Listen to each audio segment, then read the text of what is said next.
Welcome friends. तो हम आज की वीडियो के अंदर symmetric matrix, skew symmetric matrix, orthogonal और नॉर्मल मैट्रिक्स इनके बारे में पढ़ेंगे। तो फ्रेंड्स, अब हम पढ़ाई शुरू करते हैं।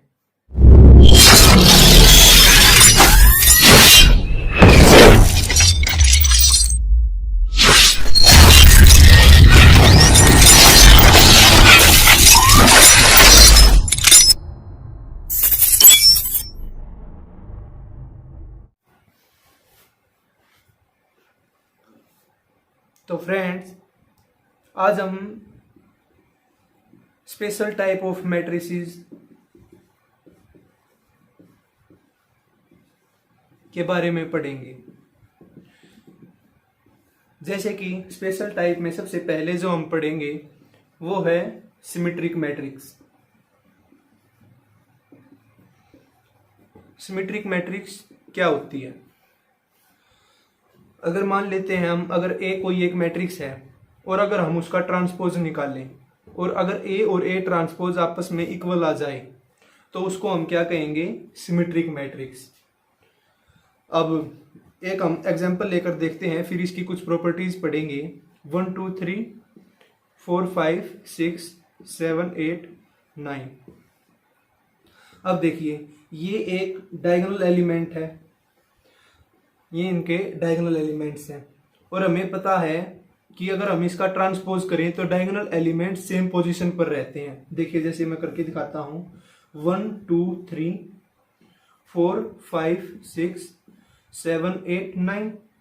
मैंने रोज को कॉलम्स में बदल दिया तो ये क्या हो गए? डायगोनल एलिमेंट सेम रहे। और अब देखिए 2 4, अब 4 2 की जगह चला गया और 2 4 की जगह आ गया। मतलब सिमेट्रिक एलिमेंट्स के लिए डायगोनल को एक मिरर मान लीजिए और इसकी जो रिफ्लेक्शंस होंगी, जैसे 2 की 4, 3 की 7 और 6 की 8, ये मिरर एलिमेंट्स, डायगोनल को एक मिरर मान के ये एलिमेंट्स अगर इक्वल हुए तो ये मैट्रिक्स एक सिमेट्रिक होगी। जैसे कि हम डायगोनल एलिमेंट कुछ भी मान लेते हैं और यहाँ लिख दिया 2 2 4 4 6 6। अब हम इसका ट्रांसपोज करके देखें, क्योंकि हमें पता चल गया है कि ये एलिमेंट्स इक्वल हैं। तो देखते हैं, हम इस रो को कॉलम बना देते हैं, 1 2 4 2 2 6 को फिर हम बना देते हैं कॉलम और 4 6 3 को भी कॉलम बना देते हैं। अब हम देखते हैं क्या ये इक्वल आए। ये ए थी और ये है ए ट्रांसपोज। देखिए 1 2 4 2 2 6 4 6 3, तो यहाँ ए ट्रांसपोज के इक्वल आई। तो इस मैट्रिक्स को हम एक सिमेट्रिक मैट्रिक्स कह सकते हैं। और ये सिमेट्रिक मैट्रिक्स की कंडीशन होती है कि ए इक्वल टू ए ट्रांसपोज होना चाहिए। और इसको होने के लिए किसी भी मैट्रिक्स में डायगोनल एलिमेंट्स को मिरर मानकर और जो अब एलिमेंट है उनकी रिफ्लेक्शंस, जैसे यहाँ 2 2 4 4, ये 6 6, ये एलिमेंट्स अगर इक्वल हैं तो उसको हम सिमेट्रिक मैट्रिक्स कह देंगे। अब हम पढ़ेंगे स्क्यू सिमेट्रिक। तो फ्रेंड्स, सेकंड है skew symmetric matrix.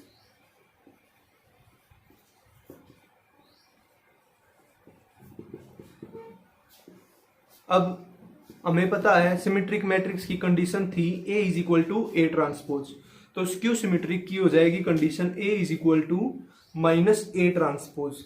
Negative common आ जाएगा। अब हम देखते हैं कैसे। तो फ्रेंड्स, अभी उसी प्रकार से हम एक कंडीशन लेकर देखते हैं। हम मान लेते हैं ये कोई भी एक मैट्रिक्स 1 2 3 4 5 6 7 8 9 और अब हम इसका ट्रांसपोज करते हैं 1 2 3 4 5 6 7 8 9। अब हमें इस मैट्रिक्स को इसके माइनस इक्वल लगाने के लिए हमें क्या करना पड़ेगा? हमें पहली कंडीशन तो ये पता है कि डायगोनल एलिमेंट्स हमेशा सेम रहेंगे, तो वो नेगेटिव में तो जा नहीं सकते। तो इसीलिए इसकी जो पहली कंडीशन होती है, डायगोनल एलिमेंट को 0 होना पड़ेगा। इसके हर एक डायगोनल एलिमेंट्स 0 होना चाहिए। अब बात आई फ्रेंड्स ये जो रिफ्लेक्शन वाले, अगर हम डायगोनल को एक मिरर माने और फिर अगर हम इनको रिफ्लेक्शंस देखें तो ये इसका नेगेटिव होना चाहिए, ये इसका नेगेटिव होना चाहिए। अब हम देखते हैं, जैसे अगर हम एक माने ऐसी मैट्रिक्स 0 0 0 1 -1 2 -2 3 -3, और अब मान लिया हमने ये A है और अब हम इसका ट्रांसपोज करते हैं तो देखिए 0 1 2 -1 0 3 -2 -3 0, हमने रोज को कॉलम्स में बदल दिया। अब इसमें से हम एक माइनस निशान कॉमन निकाल लेते हैं। अगर हम माइनस कॉमन निकालेंगे तो 0 1 2 -1 0 3 -2 -3 0। अब आप देखिए कि ये दोनों इक्वल हैं, सिर्फ यहाँ एक माइनस का निशान कॉमन है और यही वो कंडीशन थी कि यहाँ माइनस का निशान कॉमन आना चाहिए। ठीक है फ्रेंड्स, तो इसकी दो कंडीशंस हैं। पहली कंडीशन कि डायगोनल एलिमेंट 0 होना चाहिए और दूसरी ये जो मिरर एलिमेंट्स हैं ये एक दूसरे के नेगेटिव होने चाहिए। मिरर एलिमेंट्स नेगेटिव होने चाहिए एक दूसरे के। ठीक है फ्रेंड्स, अब हम पढ़ेंगे अपनी नेक्स्ट ऑर्थोगोनल मैट्रिक्स। अब हमारी तीसरी प्रकार की मैट्रिक्स आती है ऑर्थोगोनल मैट्रिक्स।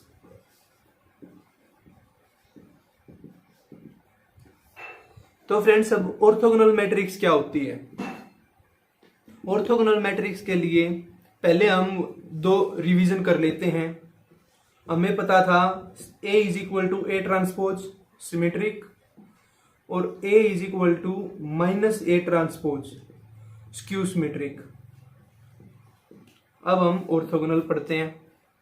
ऑर्थोगोनल के लिए क्या होता है फ्रेंड्स, अगर हमारे पास कोई A मैट्रिक्स है, एक मैट्रिक्स है और ये नॉन सिंगुलर है, ये एक नॉन सिंगुलर है, मतलब इसका इनवर्स एग्जिस्ट करेगा, और वो A इनवर्स किसके बराबर आ जाए? A ट्रांसपोज के। और हमें पता है A inverse is equal to I होता है और इसी प्रकार से A इनवर्स A भी I होता है। तो अगर A इनवर्स A ट्रांसपोज के बराबर है तो क्या हो जाएगा friends? A transpose is equal to I is equal to A transpose A। तो अगर कोई भी मैट्रिक्स है जो इस कंडीशन को सेटिस्फाई कर दे, मतलब उसका जो ट्रांसपोज करेंगे अगर मैट्रिक्स का वो ही A इनवर्स के बराबर हो, तो फ्रेंड्स उस मैट्रिक्स को हम ऑर्थोगोनल मैट्रिक्स कहते हैं। अब हम इसका एक एग्जांपल के तौर पर हम इसकी कंडीशंस निकालेंगे, वो बहुत इंपॉर्टेंट कंडीशंस हैं। तो फ्रेंड्स अब चेक करते हैं। तो फ्रेंड्स अब हम ऑर्थोगोनल मैट्रिक्स के लिए कंडीशन निकालेंगे। तो अब उससे पहले हम मान लेते हैं कोई भी एक मैट्रिक्स है ऐसी A1 A2 A3। हम 3x3 के लिए अब ये कंडीशन निकाल लेते हैं। B1 B2 B3 C1 C2 C3।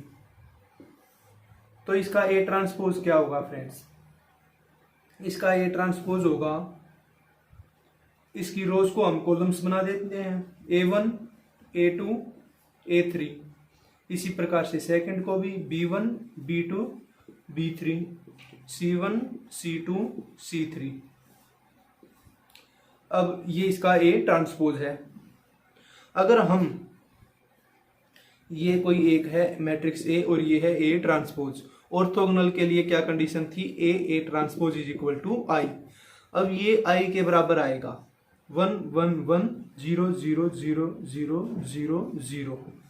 तो फ्रेंड्स देखिए A1 A2 A3 और इसके साथ हम ये फर्स्ट एलिमेंट आ जाएगा। अगर हम इसकी गुना इसके साथ करेंगे तो देखिए A1 square plus A2 square plus A3 square, ये इक्वल होना चाहिए 1 के।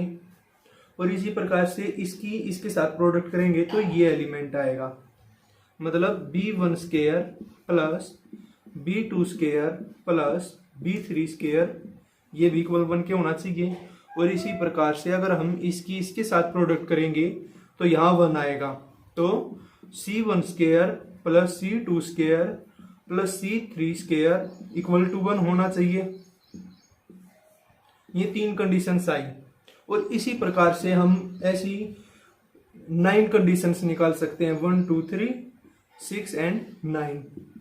अब ये कंडीशंस कहती क्या हैं? हम मान लेते हैं कोई भी एक जैसे रो है, इसका हमने नाम मान लिया U1 और इसका U2, इसका U3।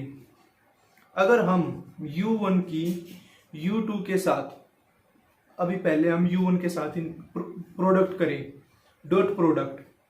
U1 क्या है? A1 A2 A3 और U1 क्या है? A1 A2 A3। अगर हम इनकी आपस में डॉट प्रोडक्ट करें तो क्या आएगा? A1 square plus A2 square plus A3 square, और ये किसके इक्वल आना चाहिए? 1 के। तो फ्रेंड्स कंडीशन ये है यहाँ ऑर्थोगोनल मैट्रिक्स के लिए कि हम एक रो को एक वेक्टर मान लेंगे, तो इसी प्रकार से जितनी नंबर ऑफ रोज होंगी उतने नंबर ऑफ वेक्टर्स हो जाएंगे। तो यहाँ पर हमारे पास 3 रो है क्योंकि वो 3x3 की मैट्रिक्स है, तो यहाँ हमारे 3 वेक्टर हो गए। अब यहाँ 3 वेक्टर हो गए, इस कंडीशन के हिसाब से U1 dot U1 equal to 1 आना चाहिए, U2 dot U2 equal to 1 आना चाहिए और U3 dot U3 equal to 1 आना चाहिए, क्योंकि हमने ये सब चीजें यहाँ निकाली हुई हैं। तो और ये एक कंडीशन इससे निकली है, और इसी प्रकार से इन जीरो के लिए आएगी U1 dot U2 equal to 0 equal to U2 dot U1, और इसी प्रकार से U1 dot U3 equal to 0 equal to U3 dot U1 और U2 dot U3 equal to 0 equal to U3 dot U2। मतलब friends कोई भी एक, ये हमने 3 वेक्टर मिले, अगर हम इस वेक्टर की खुद के साथ डॉट प्रोडक्ट कराएंगे तो ही 1 आएगा, नहीं तो अगर हम इसकी इसके साथ डॉट प्रोडक्ट कराएं या इसकी इसके साथ डॉट प्रोडक्ट कराएं तो वो 0 आएगा। और किसी की हम किसी के साथ डॉट प्रोडक्ट कराएं और 0 आए तो इनको हम क्या बोलते हैं friends? Orthogonal matrix, orthogonal vectors, orthogonal vectors. इसी की वजह से फ्रेंड्स इसका नाम ऑर्थोगोनल मैट्रिक्स पड़ा, क्योंकि इसके अंदर सिर्फ खुद के साथ डॉट प्रोडक्ट करने पर ही 1 आता है, और किसी वेक्टर का किसी भी वेक्टर के साथ डॉट प्रोडक्ट करें तो हमेशा 0 रिजल्ट आएगा।